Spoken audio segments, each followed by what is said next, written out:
Good evening and welcome to Tucker Carlson tonight. We had a very long open yesterday. In fact, we spent almost half of last night's show telling you about the rise of left-wing mobs in this country and the threat they pose to all of us. We felt it was that important.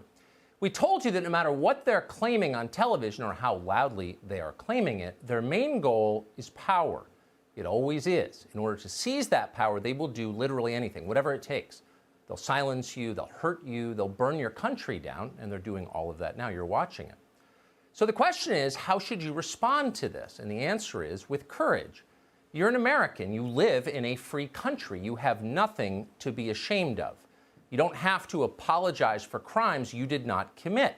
You have the absolute right to say exactly what you believe is true. That is your birthright. And now is the time to affirm that right out loud. When enough decent people rise from their knees and stand down the mob evaporates. These people are not warriors, they are vampires. They melt in the light. When we show them we are not afraid, they go away. That's what we told you last night. Minutes after we said that, the mob came for us. Irony of ironies.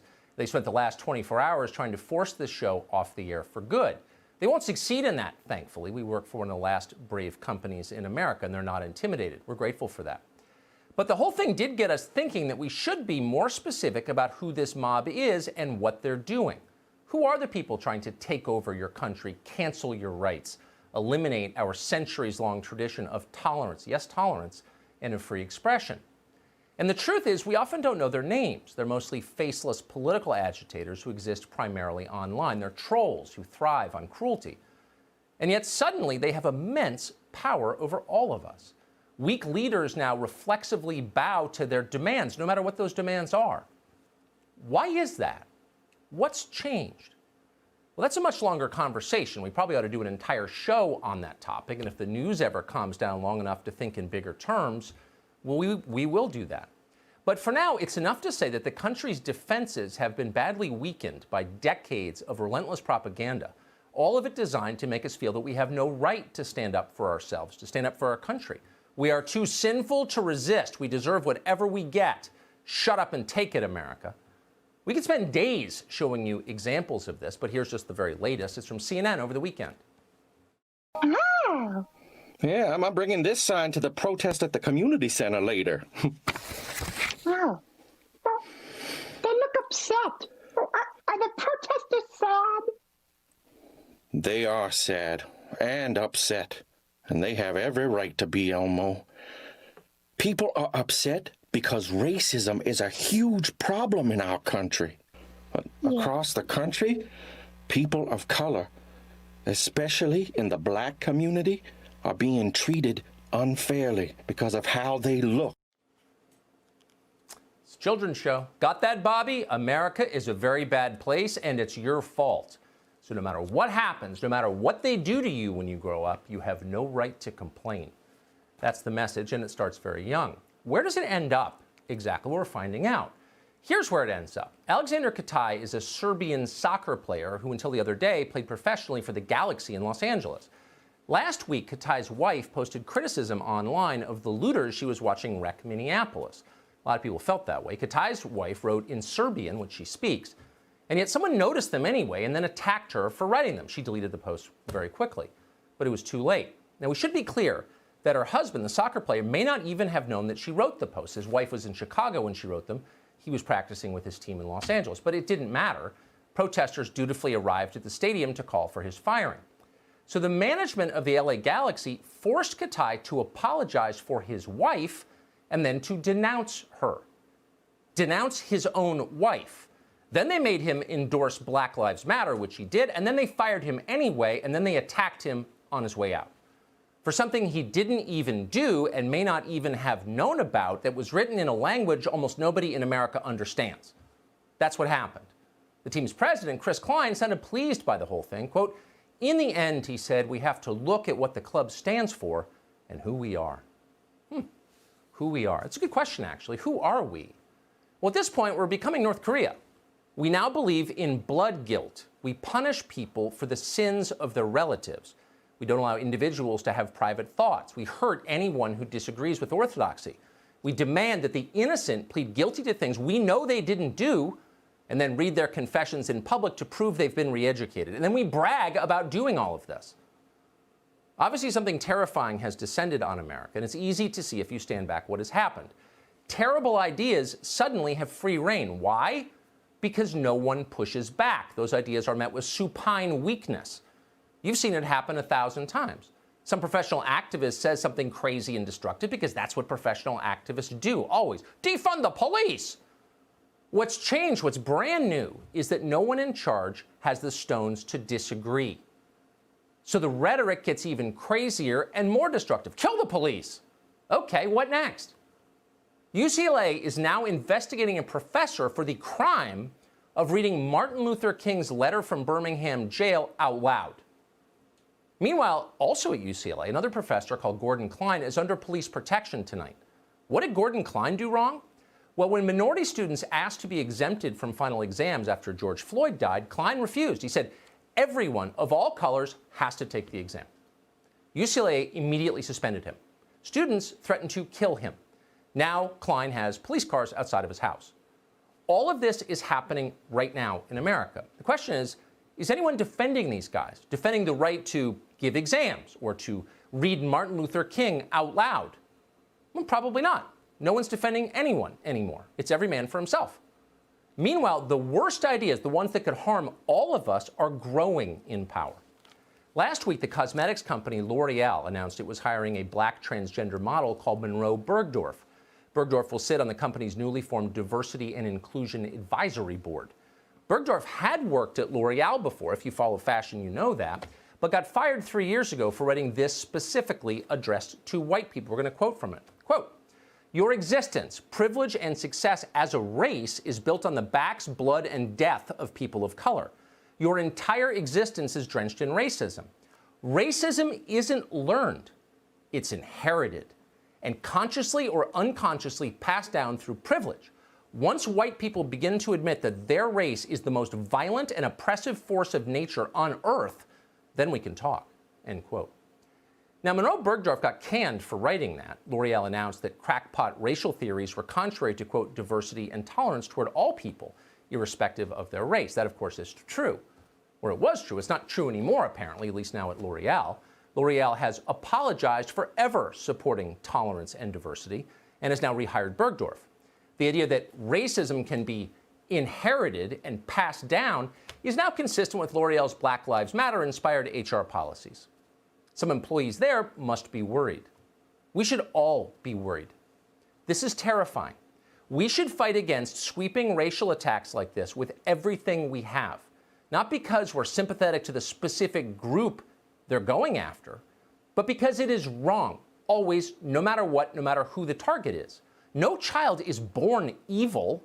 Sin cannot be inherited. That's insane. Certain racial groups are not morally superior to other racial groups, and we should never condemn any ethnicity as, quote, the most violent and oppressive force of nature on earth. That's Nazi talk. I'm sorry, it is. It is.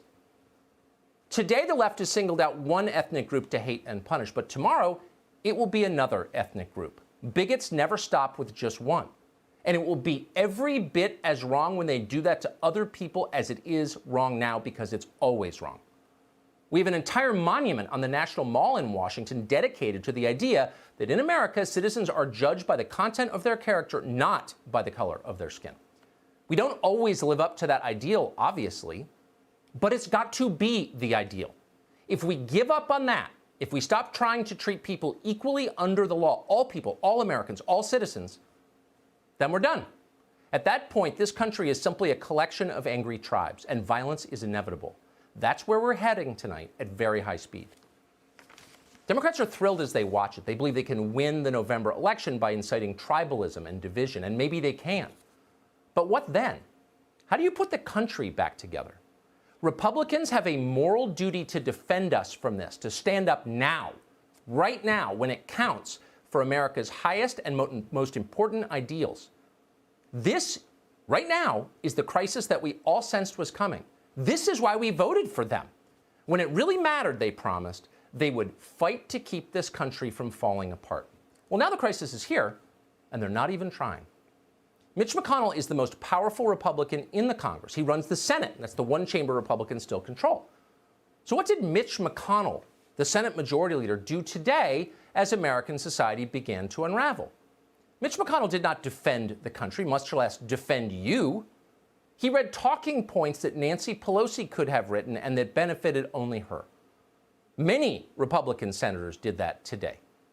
These people are cowards and they are liars. They pose as your protectors. They would sell you out for the price of lunch and laugh as you were hauled away. At the very least, they could point out the endless lying all around us. There's so much of it. Here's one example. The mayor of Atlanta, Keisha Bottoms, just announced the creation of what she called a recovery fund designed to help businesses destroyed in the, quote, peaceful demonstrations in Atlanta. Wait a second, Keisha Bottoms. If the demonstrations were so peaceful, why the recovery fund? You'd think Republicans could at least point this out. It's kind of amusing, if nothing else. A recovery fund for a peaceful demonstration? But no, you can't criticize Keisha Bottoms anymore. She's a very serious person. She may be Joe Biden's running mate. Respect is due. And so with no pushback, the lying continues. It continues relentlessly in a torrent from everyone in charge, and no one stops it. No one even acknowledges it. After a while, no citizen, no one watching believes anything. The few people who remember what America used to be like start to think maybe they're going crazy, but they're not going crazy. It's not you, it's them. The country really has changed, and very fast. Last Friday, a man in Alabama called Michael Dykes sent a text to several of his employees. Dykes is the part owner of a restaurant in Alabama called the Parkside Cafe. Protests over the death of George Floyd were apparently hurting his business, and he was frustrated by that. So in his text, Dyke criticized the protesters, though he also noted that George Floyd, quote, didn't deserve to die. Okay. Then one of Dykes' employees promptly posted his text to social media and called Dykes, quote, hateful and evil. Immediately, Dykes' restaurant was besieged. The writer Candace Owens saw this and decided to help. Owens opened a GoFundMe page to help the Parkside Cafe compensate for lost business. Within hours, donors sent in more than $200,000. Turns out an awful lot of Americans still believe you should be allowed to express your opinions in private text messages. We used to take that for granted. But the tech barons who run GoFundMe.com do not believe that. They don't want you to know that others believe that. If you're going to control a society, and they want to, you've got to treat every ordinary dissident like a dangerous revolutionary and shut them down. So that's what they did. GoFundMe immediately shut down Candace Owens' account. In a statement, GoFundMe accused Candace Owens of, quote, inflammatory statements that spread hate, discrimination, intolerance, and falsehoods against the black community. GoFundMe did not acknowledge that Candace Owens is herself black, but of course it wouldn't matter anyway, because racism no longer has anything to do with race. It's a way to control disobedience. Robin DiAngelo is one of the people who changed how our professional class understands the term racism. DiAngelo is the author of the barely literate but deeply influential book, White Fragility. You've probably heard some sociology professor yapping on CNN and using that term, white fragility. Robin DiAngelo did an interview with Esquire magazine this week, and she announced that claiming you're not racist is no longer good enough. In fact, it's evidence you're a racist. Quote, I would urge white people to remove the phrase, I'm not racist, from their vocabularies. You got that new rule? They spring up out of nowhere like mushrooms after rain, but you'd better take heed. People who say they are not racist are especially racist. Got that? It's the Chinese finger trap of race guilt. The harder you struggle against the accusation, the less likely you are to get out of it, the more likely you are of being punished for it. So stop resisting, sit back and take it. You have no choice, racist. That's what they're telling you. And a lot of people we used to respect are falling for it, caving to it, kneeling down before it. Don't be one of those people. For the sake of the country, stay strong, be brave, be kind, be compassionate, be empathetic, be loving toward your neighbor, but tell the truth. We are Americans.